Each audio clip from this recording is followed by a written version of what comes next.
Assalamualaikum warahmatullahi wabarakatuh. Waalaikumsalam warahmatullahi wabarakatuh. Alhamdulillahirrabbilalamin. Wassalatu wassalamu ala asrofil anbiya wal mursalin wa ala alihi wa sahbihi ajma'in. Alhamdulillah, kita bersyukur pada Allah Subhanahu wa taala atas karunia-Nya dalam keadaan sehat walafiat. Alhamdulillah. Dan kita doakan agar ada para sahabat kita, kawan-kawan kita yang dalam keadaan kurang sehat, semoga mereka bisa pulih kembali seperti sedia kala. Tak lupa salam dan sholat pada Nabi kita Nabi Muhammad SAW bagi para keluarganya dan sahabatnya hingga akhir zaman. Alhamdulillah telah hadir bersama kita Ustadz Kiai Haji Hasan Sohibi, dan juga telah hadir di sini ada sekitar 15 ya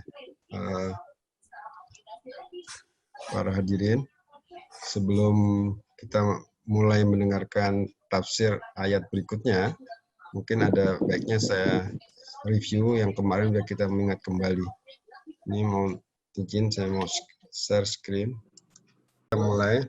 Jadi ini apa kajian kita ini yang keempat sudah keempat kali. Kita mulai pukul 8 dan insya Allah kurang lebih 1 jam. Kemarin Ustadz membahas ayat 9. Ya, amhasibta anna ashabal kahfi waraqim kanu min ayatin ajaba sampai ayat ke-12. Betul. Pada ayat 9 itu yang ditekankan kata ta itu ditujukan mohon dimatikan suaranya. Mohon dimatikan biar tidak mengganggu kajian. Jadi kata ta itu ditujukan untuk Nabi Muhammad SAW. Dan kata Al-Kahfi itu berarti lubang yang besar dalam sebuah gunung. Dan kata Ar-Raqim itu, Ar-Raqim mempunyai 2 tafsiran. Yang pertama, suatu lembaran tulisan yang bisa berada di batu, kayu, dan tulang, atau juga bisa ditafsirkan sebagai hewan anjing. Sedangkan kata ajaba itu menakjubkan, tapi ini hanyalah salah satu dari mujizat Allah, bukan satu-satunya, masih banyak mujizat Allah yang lain. Ini ayat 9. Kemudian di ayat 10-nya, Ustaz telah menjelaskan, awal fityatu ilal kahfi faqalu rabbana atina min ladunka rahmah wa hayyi' lana min amrina rasyada. Pada ayat tersebut ditekankan bahwa kata al-fityah itu adalah para pemuda. Itu jumlahnya lebih dari 2, karena dalam bahasa Arab itu berarti jamak. Yang penting sebetulnya bukan jumlahnya, tetapi bagaimana prosesnya. Hidayahnya adalah bagaimana Allah SWT itu membangkitkan para pemuda itu setelah ditidurkan selama 300 tahun. Jadi kita ambil hikmahnya bahwa Allah itu yang menidurkan dan yang menghidupkan itu Allah SWT. Dan dalam ayat tersebut juga ada hal yang penting, yaitu berdoa. Doa itu akan dikabulkan Allah. Tapi sebelum berdoa ada adabnya, yaitu mohon ampunan terlebih dahulu. Nah, setelah mohon ampunan istighfar, maka kita mohon doa kepada Allah SWT agar diberikan apa yang kita inginkan. Artinya kita minta maaf dulu, baru kita minta sesuatu. Intinya begitu. Dan di surat di Al-Kahfi ayat 11 sudah dijelaskan, fadorobna ala adani fil kahfi sinina adada. Jadi dijelaskan juga bahwa kata doroba itu mempunyai beberapa tafsir, yaitu bisa berarti memukul, bisa juga suatu percontohan, bisa juga berjalan di muka bumi di malam hari, atau juga menutup telinga, atau menidurkan. Dalam konteks ini mungkin yang tepat adalah menidurkan.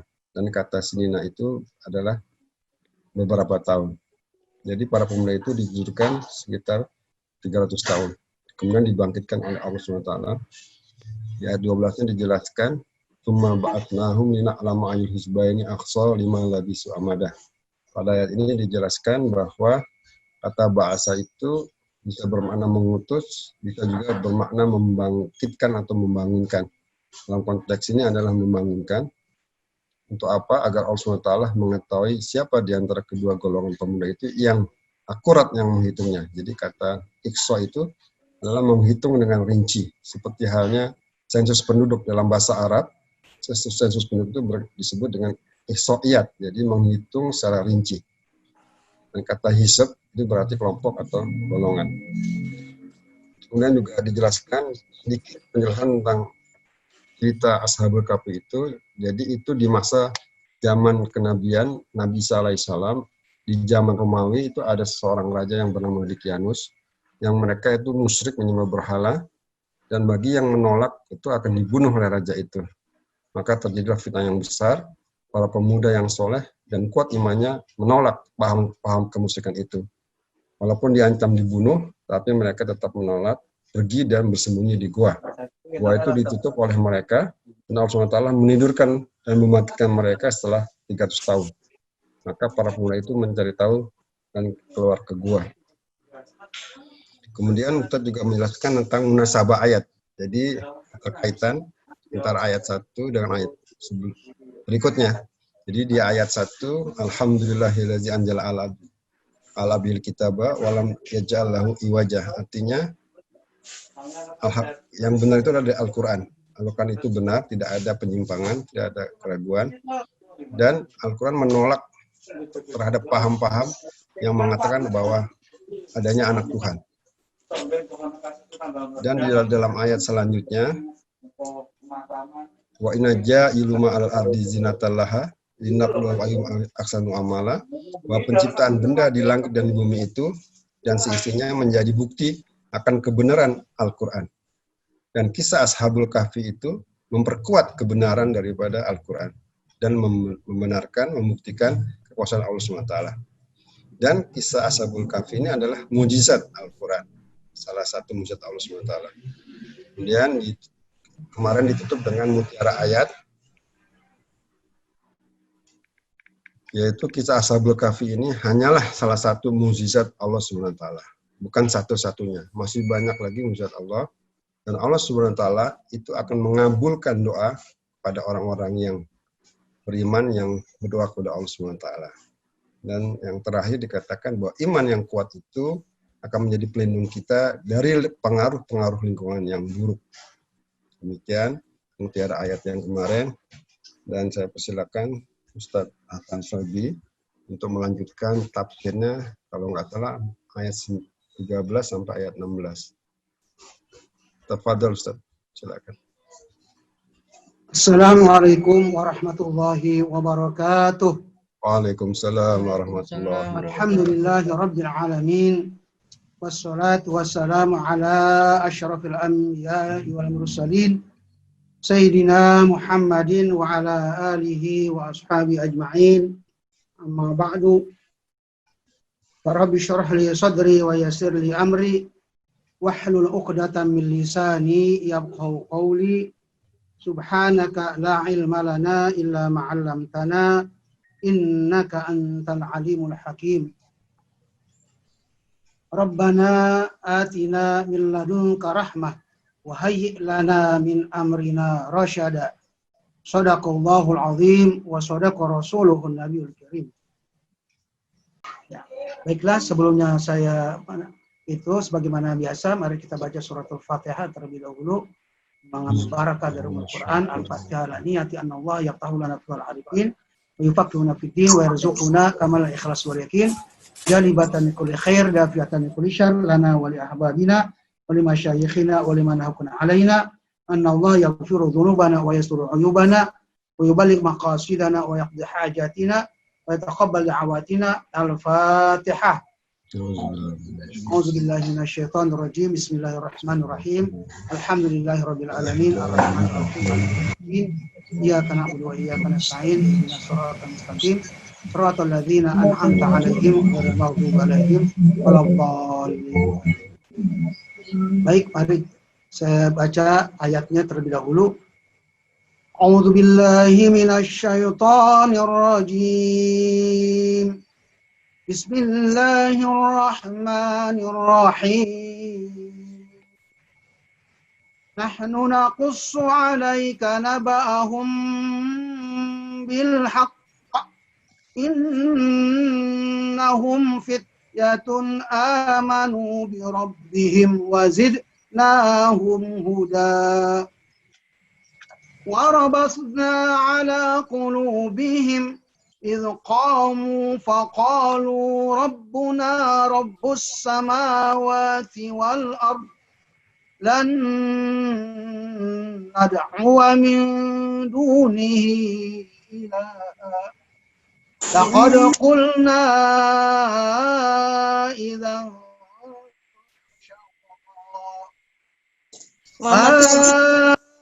هؤلاء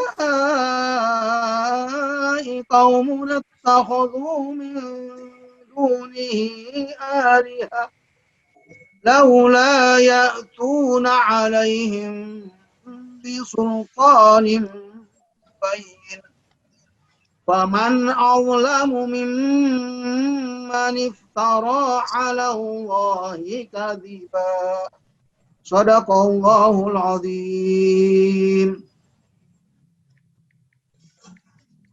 نحن نقص عليك نبأه بالحق. Sungguh kami menceritakan kepadamu naba'ahum kisah bilhaq dengan sebenarnya. Ai nahnu naqussu alaika ya Muhammad khabarahum al-ajiba ala wajhi sidqi duna ziyadatin wala nuqsan.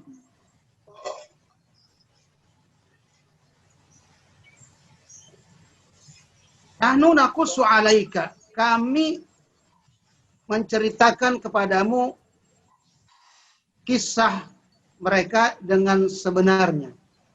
Sebelumnya saya menafsirkan ayat tersebut, saya mengulang kembali kata-kata alaika.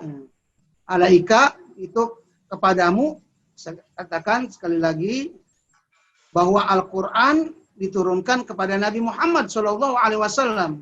Maka ketika ada khitab, ya, alaika, berarti kepadamu, kepada siapa? Ya pada Nabi Muhammad.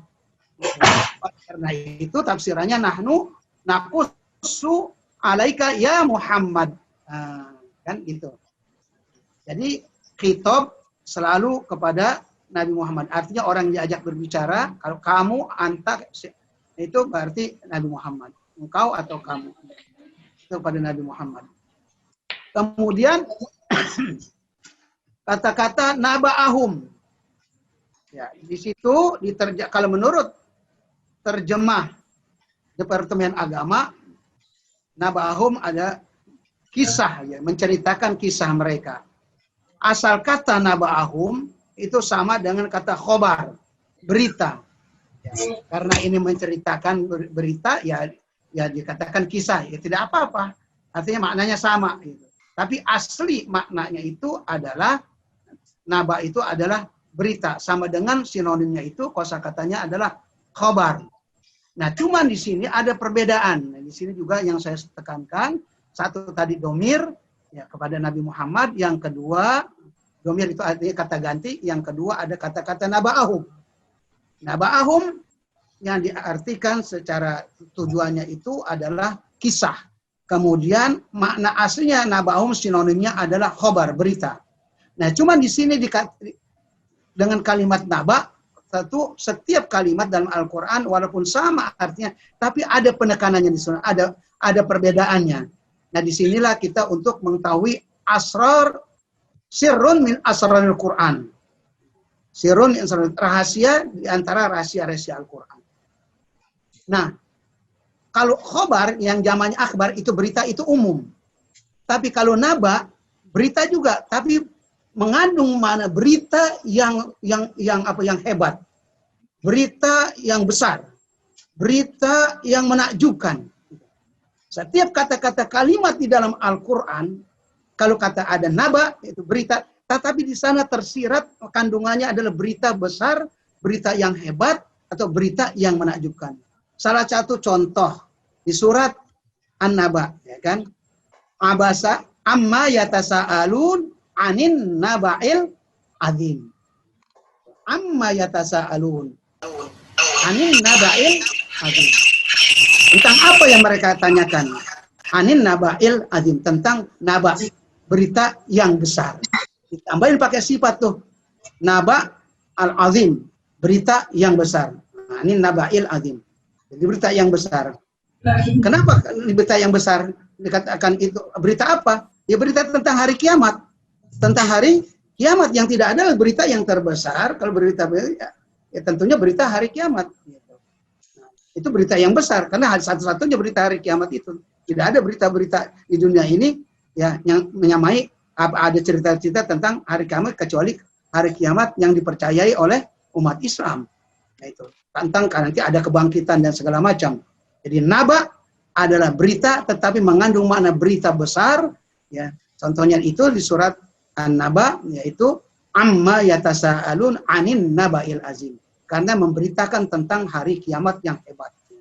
Nah, di sini juga begitu. Kenapa pakai naba'ahum? Karena ada berita yang besar, yang hebat dan yang menakjubkan. Nah, kita lihat coba tafsirannya tadi, yaitu ainahnu naqussu 'alaika ya Muhammad. Nah, itu ka domir engkau kepadamu hai ya Muhammad. Itu ya.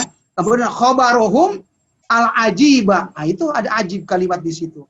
Itu kenapa ditafsirkan khobarohum al-ajib? Berita mereka yang besar. Yaitu karena dari kalimat naba'ahum itu tafsirannya, naba adalah berita, khobar tadi, khobarohum. Udah jadi bahasa kita kan, khobar itu berita. Ya berita yang besar, yang mengagumkan. Ya, itu berita apa? Tentang kebenaran, ya berita kebenaran, ya dengan cara yang benar disampaikan kepada Nabi kita Muhammad SAW tanpa kurang dan tanpa lebih. Ya, tanpa dilebihkan, tanpa dikurangi. Innahum fityatun amanu bi rabbihim wazidnahum huda. Sesungguhnya mereka adalah para pemuda yang beriman kepada Tuhan mereka dan kami tambahkan kepada mereka hudan petunjuk. Ai innahum jama'atun minasyuban amanu billahi fasabatnahum ala dini wazidnahum yaqina. Ya. Artinya sesungguhnya mereka kelompok dari para pemuda yang beriman kepada Allah Subhanahu wa taala yang kami tetapkan mereka berpegang teguh kepada agama. Kalau agama apa? Ya agama sebetulnya kali dulu itu ya sama agama Islam, karena Islam itu artinya pasrah, menyerah, tunduk, patuh kepada Allah Subhanahu wa taala. Semua agama sebetulnya dari zaman Nabi Adam sampai pada zaman Nabi Muhammad agamanya Islam. Cuman Islam dijadikan suatu nama agama yaitu pada zaman Nabi Muhammad. Tapi pada hakikatnya semua agama itu adalah agama Islam. Karena artinya Islam itu tunduk, patuh, pasrah ya, kepada siapa? Kepada Allah Subhanahu wa taala. Cuman Islam dijadikan sebagai suatu nama agama yaitu pada zaman Nabi Muhammad. Yaitu mereka berpegang teguh kepada agamanya, ya, agama tersebut yaitu agama Islam. Ya. Wazidnahum yakinan, dan kami tambahkan keyakinan mereka, ya, makin kuat keyakinannya.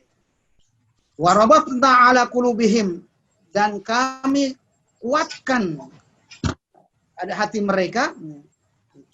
Azmahum, ya, qawaina ay qawainahum, qawaina azmahum wa alhamnahum as-sabra hatta asbahat qulubuhum sabitatun asbat qulubuhum sabitatan rasikhatan. Dan artinya kami kuatkan hati mereka, itu qawaina azmahum, azam mereka, tekad mereka, wa alhamnahum as-sabra. Nah, di sini juga ada dua kalimat yang saya tafsirkan lagi secara bahasa. Azamahum, azam itu niat. Azam itu niat. Cuman bedanya kalau udah kata azam, anani, nah itu sama tuh seperti tadi. Pasti ada saja perbedaannya kalau kalimat dalam bahasa Arab itu, walaupun itu sinonim, artinya azam itu niat. Cuman kalau niat juga mananya umum, seperti tadi khobar mananya umum. Sedangkan naba adalah berita, ya. Tadi kalau khobar berita umum, dengan naba berita yang besar, yang hebat, yang menakjubkan. Nah di sini juga sama. Azam, an-niyah itu niat umum, itu niat apa saja itu umum. Tapi kalau azam niat memang yang sudah dipenuhi persyaratannya. Seperti begini. Kalau orang ada hadis Nabi kan, kalau kita niat saja untuk berbuat baik itu mendapat pahala, ya kan. Kemudian satu pahala, ya kalau niat satu kebaikan mendapat satu pahala. Kemudian kalau kita kerjakan yang kita niatkan itu bisa menjadi 10, bisa menjadi 70, menjadi 700, menjadi 100.000, menjadi bisa 100.000 dan menjadi 900.000. Ya tergantung apa yang dikerjakannya itu. Nah, itu kalau niatnya itu memang dipenuhi persyaratannya. Seperti memang dia mau sekarang orang mau umroh. Mau umroh nih, mau umroh sudah dia niat umroh dan juga emang dia sudah daftar. Dan dia sudah tanggalnya sudah tercatat. Di bulan Mei gitu loh. Di bulan Mei dia akan berangkat. Itu dia niat dari awal situ dan persyaratannya sudah dipenuhi. Nah, itu namanya persyaratan, itu namanya azam. Nah, niatnya itu udah terpenuhi, itu namanya azam, bertekad bulat. Maka tidak dengan ada halangnya pandemi, dia tidak berangkat, maka tetap dia dicatat sebagai mendapat pahala umroh. Itu. Mendapat pahala umroh. Karena dia sudah niatnya itu niat yang nilainya itu yang disebut namanya azam. Itu yang namanya kalau niat niat kebaikan diberi satu pahala, kemudian dikerjakan, kemudian berlipat ganda pahalanya, tergantung apa yang dikerjakannya, yang diniatkan itu. Nah, kalau niat yang umum, ya itu tidak seperti itu. Kalau niat sekedar niat saja semua diberi pahala, enak aja kita udah setiap tahun orang niat aja pergi haji, ya kan, saya niat pergi haji, tapi dia nggak pernah daftar. Yang saya daftar, apakah itu dapat pahala? Kalau dia kagak berangkat, ya kagak. Itu bukan sekedar niat, namanya niat yang hampa itu. Ini niat yang bukan azam. Ya kalau setiap niat orang diberi pahala seperti begitu, ya udah kita niatkan aja setiap tahun pergi haji, setiap bulan pergi umroh, ya kan? Nah, niat itu, tapi itu tidak ada pahalanya. Tidak ada pahalanya itu. Karena itu niat yang bukan namanya azam. Niat yang bermakna azam artinya memang persyaratan itu emang dia mau kerjakan, bukan tidak mau dikerjakan. Niat sholat berjamaah ke masjid, emang dia niatkan udah biasa. Ternyata hujan besar, nggak ada payung, maka dia tidak sholat berjamaah ke masjid, maka dia sholat di rumah. Maka niatnya itu sholat berjamaah di masjid yang 25 derajat atau 27 derajat dia mendapat. Karena dia niat memang sudah niat azam itu mau melaksanakan sholat berjamaah. Kalau cuma memang orang nggak biasa, nggak pernah sholat jamaah, cuma niat dong soal niat sholat jamaah, nah itu kagak ada pahalanya itu. Nah itu. Ya selanjutnya wa alhamnahum as-sabra. Jadi diilhamkan mereka itu kesabaran. Nah ilham ini setara dengan wahyu. Cuma kalau wahyu itu adalah kepada nabi. Kemudian kepada manusia biasa namanya ilham.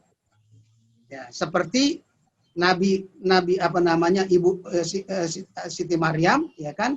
Itu diilhamkan oleh Allah Subhanahu wa taala. Ya, diilhamkan, dia bukan nabi. Dulu ada emang orang berpendapat Maryam itu ibunya nabi apa bukan, ya itu kan. Ternyata bukan nabi. Itu dia mengetahui ini, mengetahui itu karena diilhamkan. Manusia itu ilham. Kita juga sering gitu.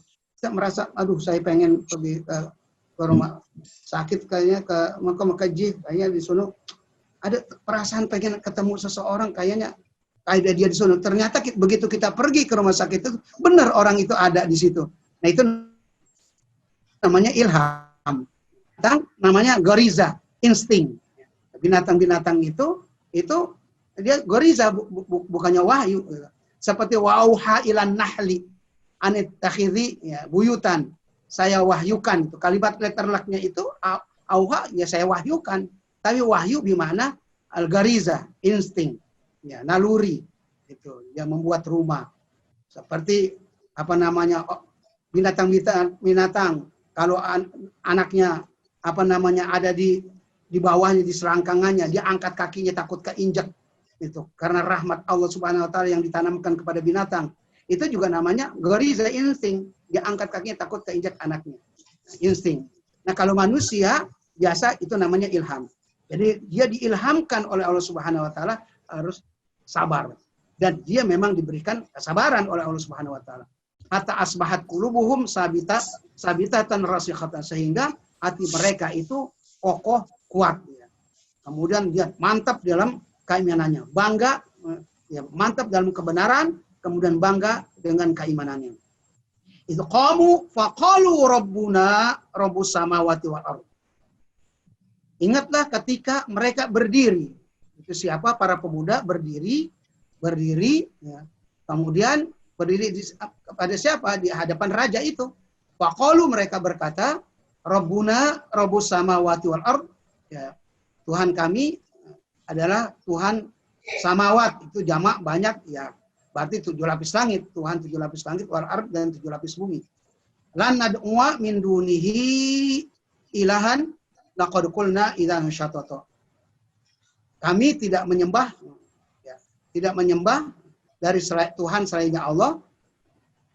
Tuhan selainnya Allah. Sedikit dulu kita tafsirkan, yaitu ketika mereka berdiri di hadapan Raja Dikianus, ya, mereka berkata, Tuhan kami, ya, itu perkataan mereka tadi karena udah ditetapkan ini, mereka walaupun mereka diancam akan dibunuh, mereka diilhamkan sabar, ditanamkan kebenaran yang kuat, dan bangga dengan keimanannya, maka dia mengatakan Tuhan kami hanya Allah Subhanahu wa taala, itu Tuhan pencipta 7 lapis langit dan bumi.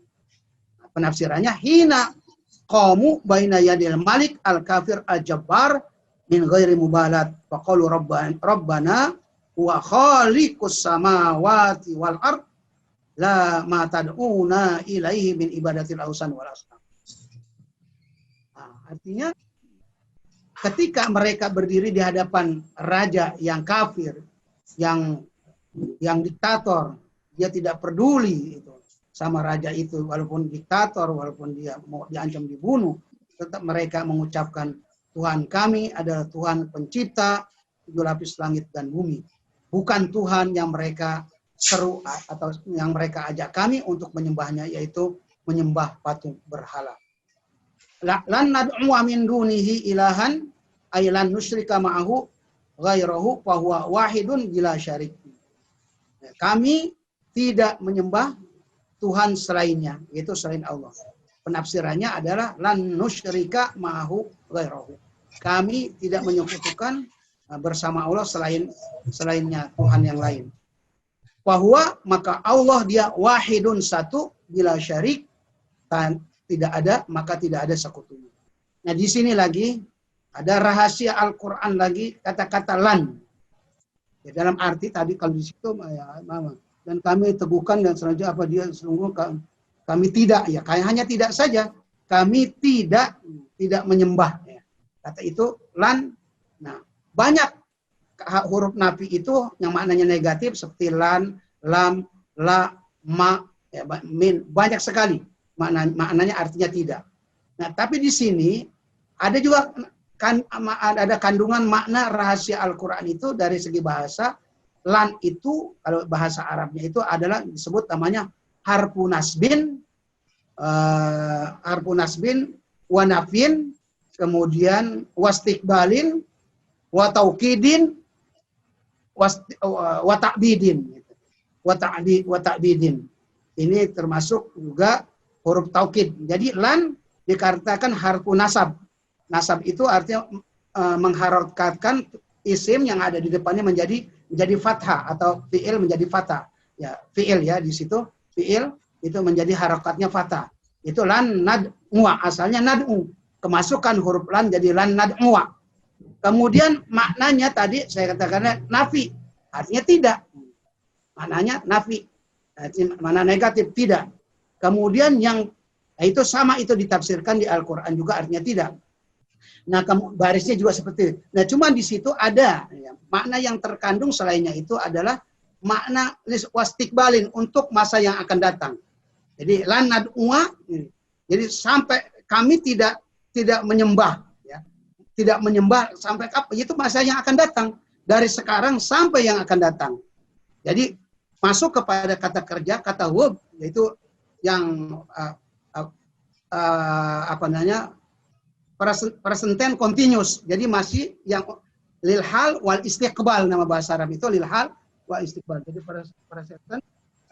present tense continuous, jadi sekarang dan masih berlanjut.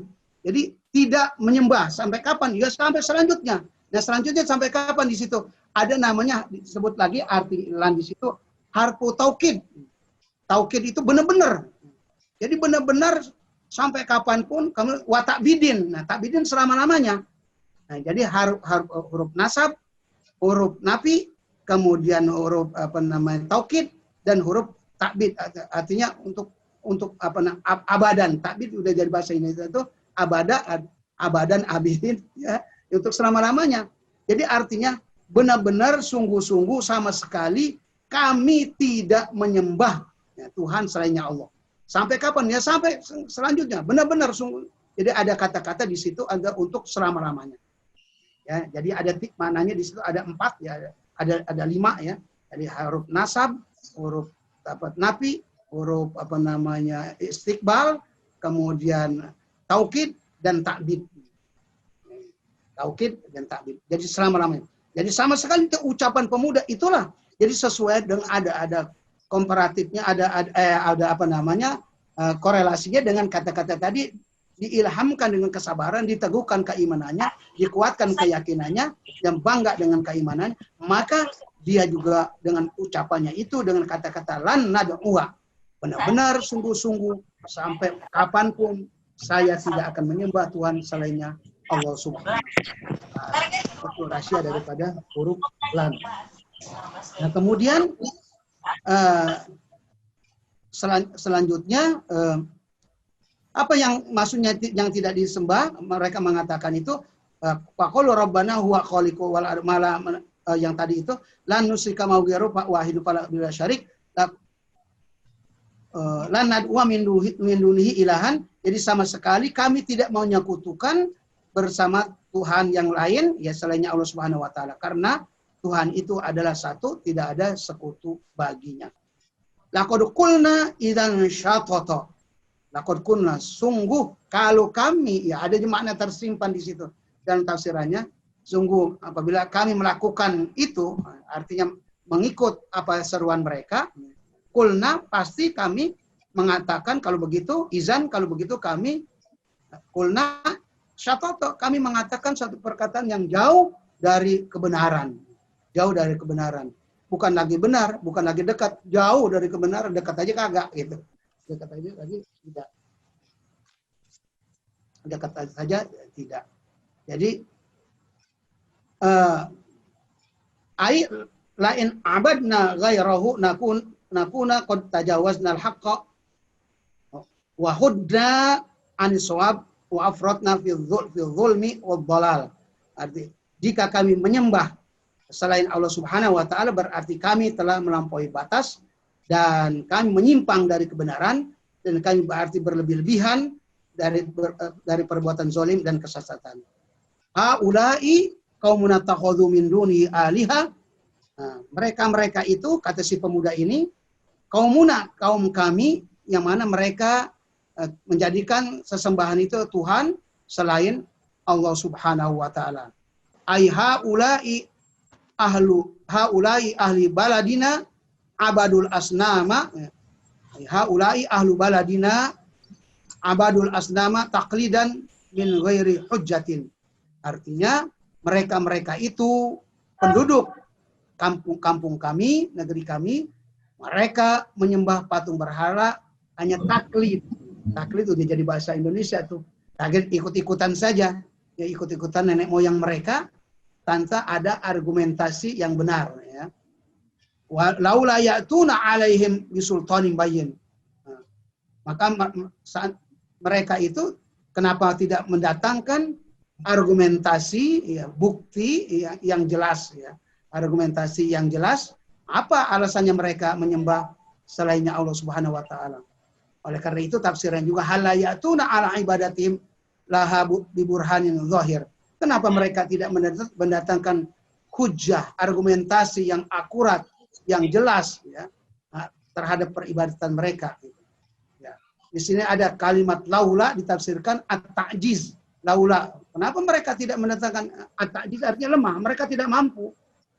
Kata-kata laula itu mereka tidak, walaupun mengapa mereka tidak mendatangkan argumentasi yang jelas?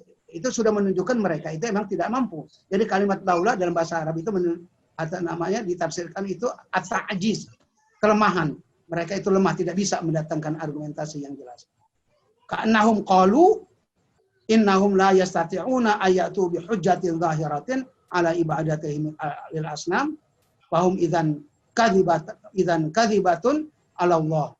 Jadi seakan-akan mereka berkata sesungguhnya mereka itu tidak mampu untuk mendatangkan argumentasi yang jelas terhadap peribadatan mereka, yaitu peribadatan terhadap patung berhala.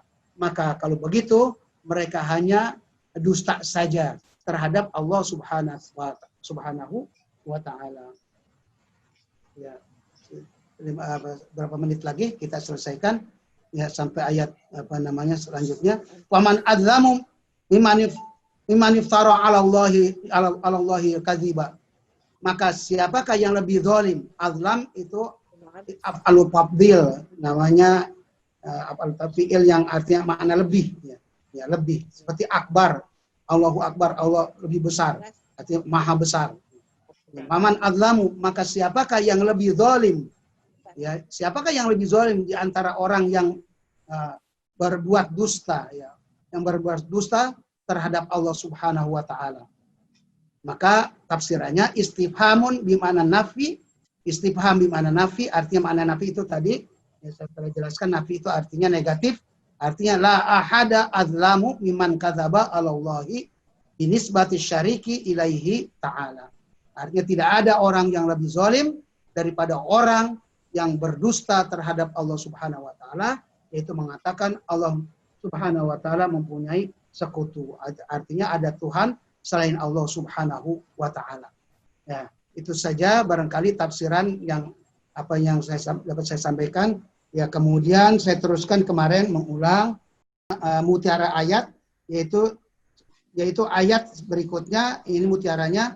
Jadi yang bagian ketiga, walaupun hidup di tengah-tengah lingkungan yang rusak moralnya, para pemuda bangsawan itu tetap selamat dari pengaruh buruknya masyarakat tersebut disebabkan iman mereka yang teguh.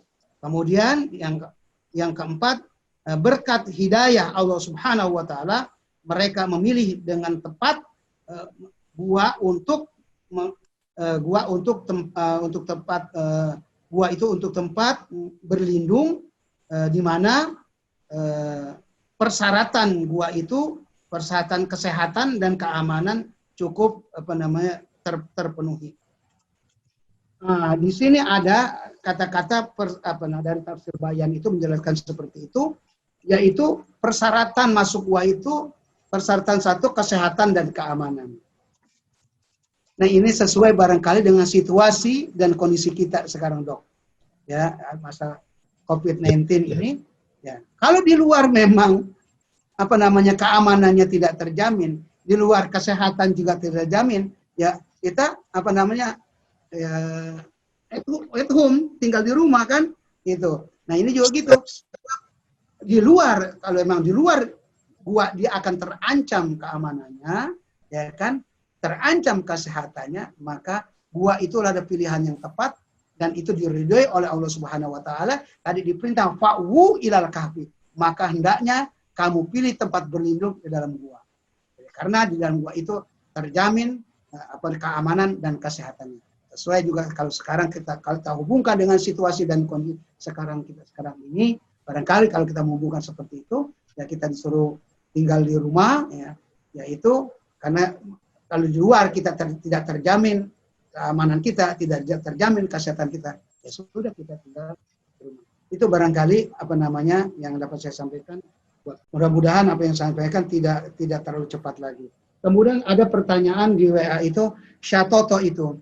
Syatoto itu di situ dikatakan di terjemahan Departemen Agama, syatoto itu adalah jauh dari kebenaran. Ya, jauh dari kebenaran. Izan syatoto. Nah kemudian adapun tafsirannya di sini syatoto adalah tajawazna al-haq, artinya melampaui kebenaran, wahudna aniswab, yaitu menyimpang dari kebenaran, menyimpang dari yang benar. Kalau hak itu benar, juga kebenaran, swab itu makna dari kalau kalimat-kalimat salah itu namanya pakai kalimat swab. Tapi kalau masalah rohani, ya, kebenaran agama apa semua itu pakai hak, dinul hak, ya, agama yang benar. Kalau pendapat, kemudian jawaban soal kita benar, kalau benar itu khoto, kalau benar itu adalah soab, kalau salah itu adalah khoto. Penggunaannya itu. Soab itu juga benar, hak itu juga benar. Seperti tadi ada kalimat naba dengan khobar, asli maknanya itu sama, berita juga, tapi ada perbedaannya, ada beberapa segi. Kemudian sama juga tadi kalimat ilham. Ilham itu seperti wahyu, cuman kalau artinya apa? Ilham itu bisikan, ya. Tadi saya lupa. Ilham, wahyu itu adalah bisikan, suara bisikan, ya, yang tidak terdengar, itu namanya wahyu. Kemudian kalau kepada nabi dan rasul itu namanya disebut wahyu, bisikan itu. Kemudian kepada manusia adalah ilham, kepada binatang adalah goriza, yaitu insting. Nah, itu. Nah, di sini juga kata-kata hak, ya tadi itu kebenaran yang maknawi, kemudian as-shawab juga namanya benar juga, tetapi benar itu arti dalam kata-kata perkataan kita, atau juga pendapat kita, atau juga jawaban-jawaban dari pertanyaan itu pakai menggunakan, kalau benar adalah shawab. Hak juga itu artinya benar, shawab juga artinya benar. Jadi tafsiran syatoto tadi kalau terjemahan Departemen Agama artinya jauh dari kebenaran, sedangkan di tafsirannya ada tajawaznal haqqa, jadi melampaui kebenaran, wahudna aniswab, dan menyimpang dari aswab, kebenaran juga. Swab itu artinya benar. Itu. Kalau iftaro apa, Ustaz? Iftaro ya. Iftaro tadi di situ buat dusta, ya. Waman adlamu mimman iftara alallahi kadziba, yaitu di ayat 15 yang artinya itu mengapa mereka tidak ayat 15, mereka itu kaum kami yang telah menjadikan tuhan-tuhan untuk disembah selain Dia. Mengapa mereka tidak mengungkapkan alasan yang jelas tentang kepercayaan mereka? Maka siapakah yang lebih zalim daripada orang-orang yang mengada-ngadakan kebohongan? Ya, dusta itu tadi. Mengada-ngadakan kebohongan, ya. Tadi saya mengatakan bahasa Indonesia bohong, dusta juga bohong, kan? Itu mengada-ngadakan. Jadi iftaro itu adalah di terjemahan Departemen Agama itu mengadakan kebohongan terhadap Allah. Tadi saya mengatakan berbuat dusta, ya sama saja, ya, berbuat dosa. Kemudian adapun penafsirannya iftara, ya, iftara di sini la ahada mimman kadzaba 'ala Allahi binisbati syarik ilaihi. Yaitu tadi dikatakan mengadakan bohong terhadap Allah atau berdusta terhadap Allah.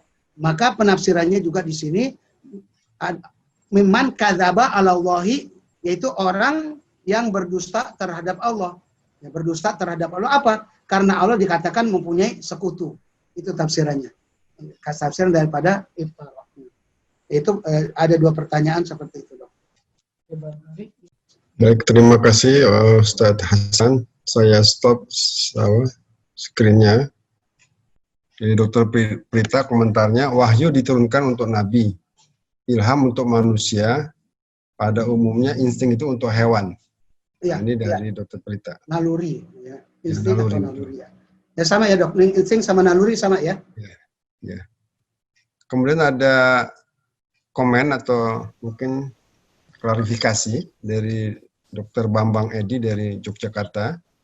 As-shawab, kebenaran. As-shawab, kebenaran dalam konteks perkataan manusia. Al-haq, kebenaran terkait Allah. Betulkah Ustadz seperti itu maknanya? Apa klarifikasi antara as-shawab dan al-haq itu bagaimana, Ustadz? Iya, tadi gini, kan kita menyembah Allah itu hak ya kan. Seperti kita katakan al jannatu hak. Allah juga hak. An-naru hak. Neraka hak. Kemudian as-sirat hak. Siratal mustaqim maksudnya di hari itu pakai kalimat hak gitu. Makna yang maknawi seperti itu disebut menggunakan kata hak. Pada umumnya seperti itu. Kalau as-shawab itu seperti pendapat kita, masalah pendapat kita. Benar, kalau benar itu disebut pendapat namanya ra'yul shawab, pendapat yang benar. Atau kita tadi itu tadi saya katakan kalau menjawab soal ada revisi di dalam tulisan itu yang benar ini, yang salah ini. Jadi tulisannya di atas al-khata ini as-shawab, yang salahnya ini, yang benarnya ini. Itu pakai kalimat as-shawab. Baik. Ini sudah terjawab, Dr. Bambang. Terima kasih. Kemudian ada yang ingin bertanya langsung kelihatannya nih ya. Fahri Haidar, betul? Betul, Dok. Silakan. Ya, Silakan, Mbak. terima kasih atas waktunya. Assalamualaikum Ustadz, terima kasih Dr. Basuki. Waalaikumsalam. Izin bertanya Ustadz, jadi kalau misalnya tadi pada ayat 14 itu, kalau saya lihat pemudanya itu konsep tauhidnya itu sangat kuat ya Ustadz. Jadi mereka tidak tergoyah walaupun lingkungannya itu dalam bahasanya kurang mendukung tentang tauhidnya mereka. Nah, dan saya pernah baca bahwa ketika negara itu mentauhidkan Allah, bahwa negara itu akan dijamin kemakmurannya sama Allah. Nah, tapi saya rasa tauhid itu kan nggak mudah Ustaz. Nah, seringkali dan saya sendiri juga kalau misalnya dalam kondisi-kondisi kritis, ketika kita mendesak, terkadang kita bisa menggadaikan tauhid itu. Kadang kita mencari cara cepat untuk bisa menggadaikan keimanan kita kepada Allah gitu. Kayak misalnya contohnya, seandainya saya naik pesawat, maka saya harusnya sudah sampai sini gitu. Atau kalau misalnya saya tadi nunda waktu sholat, saya harusnya langsung ketemu dosen dulu, saya mungkin nggak akan ketinggalan untuk bimbingan, seperti itu misalnya. Nah, pertanyaan saya bagaimana caranya supaya konsep tauhid itu betul-betul tertanam pada diri saya pribadi khususnya, sebagai seorang pemuda. Itu Ustaz, terima kasih. Assalamualaikum warahmatullahi wabarakatuh. Waalaikumsalam warahmatullahi wabarakatuh. Pertanyaan jelas Ustaz ya, bagaimana menanamkan konsep tauhid di kalangan kita atau para pemuda ini Ustaz? Ya, satu tentunya pengetahuan ya dari ilmu kita. Ya. Pengetahuan kita terhadap keimanan kita. Kenapa kita beriman kepada Allah? Nah, kita tahu karena Allah pencipta langit dan bumi. Kenapa kita beriman kepada Al-Quran? Karena Al-Quran adalah wahyu Allah. Kenapa kita beriman kepada Nabi Muhammad? Karena kita tahu bahwa Nabi Muhammad adalah utusan Allah terakhir. Itu berarti pengetahuan kita. Yang kedua adalah untuk supaya itu komitmen dengan itu, kita tidak cukup dengan pengetahuan saja. Berapa banyak orang yang profesor, gelar profesor doktor, ya, begitu. Itu godaan yang ini karena biasa umumnya karena godaan yang tiga ini ya, harta, tahta, dan wanita. Itu semuanya di dunia ini godaan itu, iman itu luntur tuh karena tiga itu. Ya, semuanya. Bukan ada tiga, harta, tahta, dan karena ada duit, ya. Ujuk dengan duit, kemudian tata kedudukan, jadi ini, ya, jadi pejabat ini, bisa digoda. Omongannya yang dulu tuh bisa berubah itu. Dulu ngomong begini, sekarang ngomong begini, bertentangan banget. Yang dulu orang dikata-katain begini, begitu sekarang malah dipuji-puji, dianggap seperti Tuhan.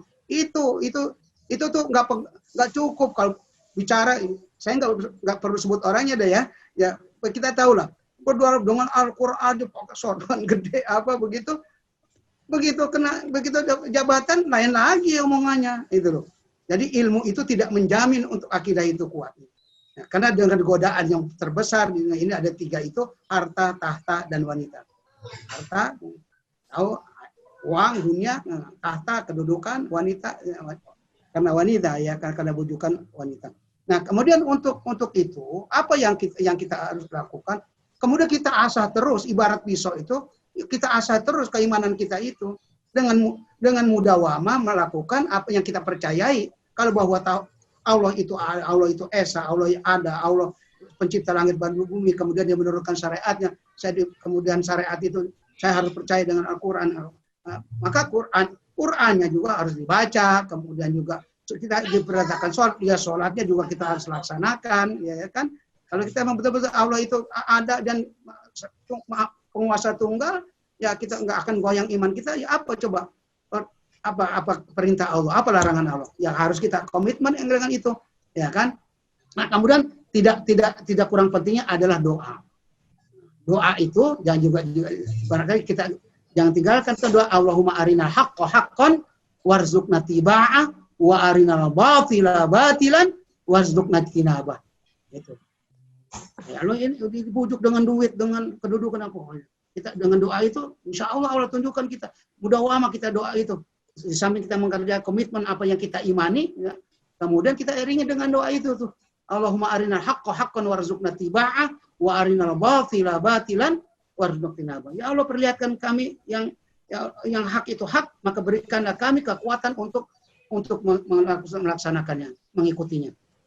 Dan ya Allah, perlihatkanlah kepada kami itu yang batil itu batil. Walaupun dibujuk dengan harta, tahta, wanita, ini kita lihat bahwa ini juga benar, ini batil, tidak bisa. Dan berikan, nah kemudian kita tahu gitu, cuma bagaimana nih ya, kok nggak bisa kita nolak. Nah yang tadi mana nih?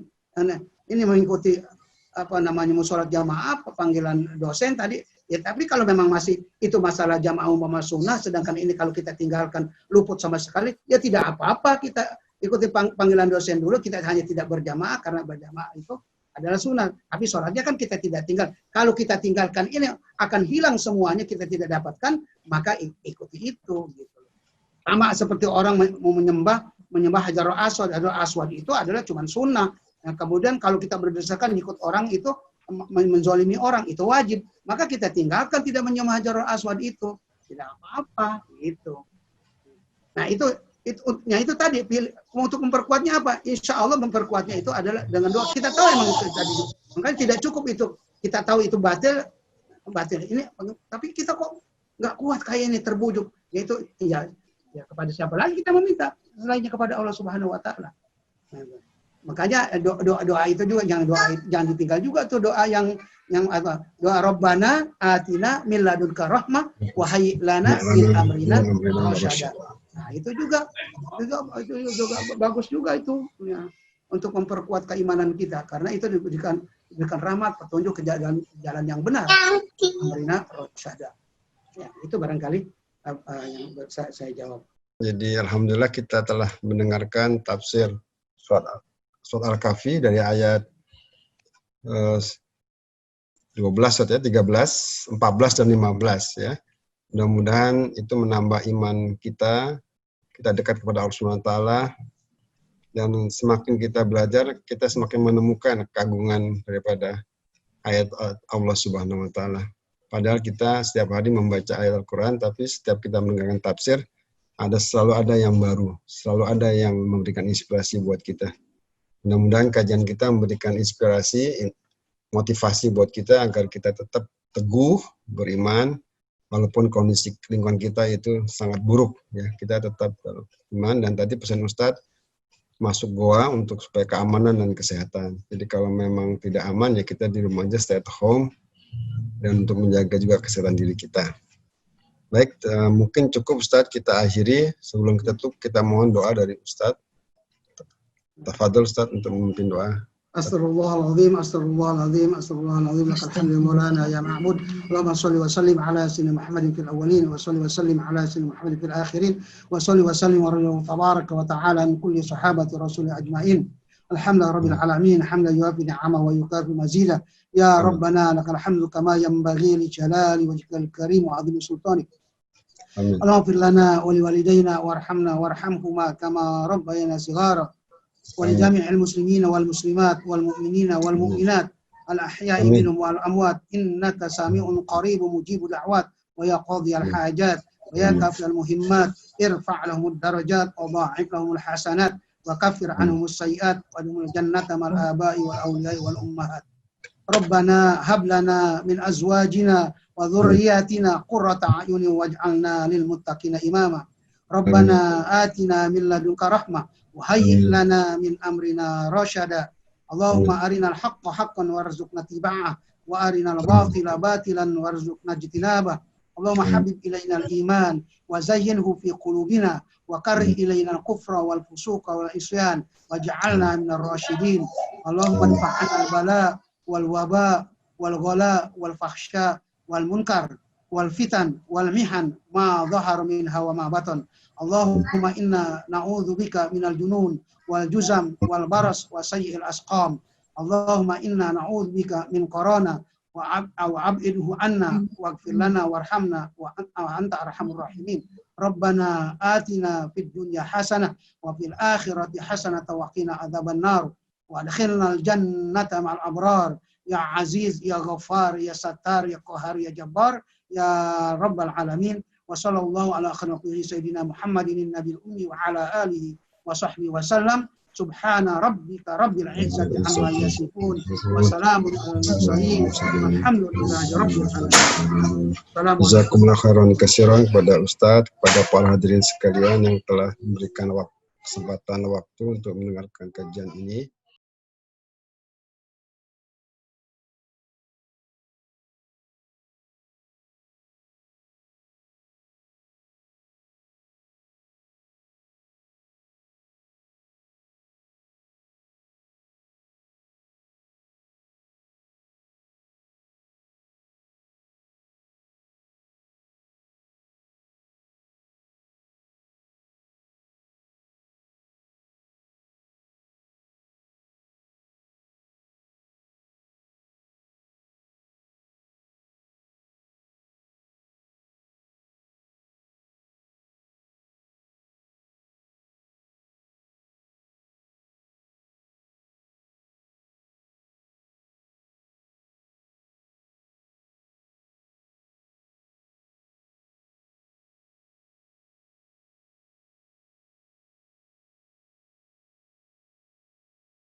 Silakan.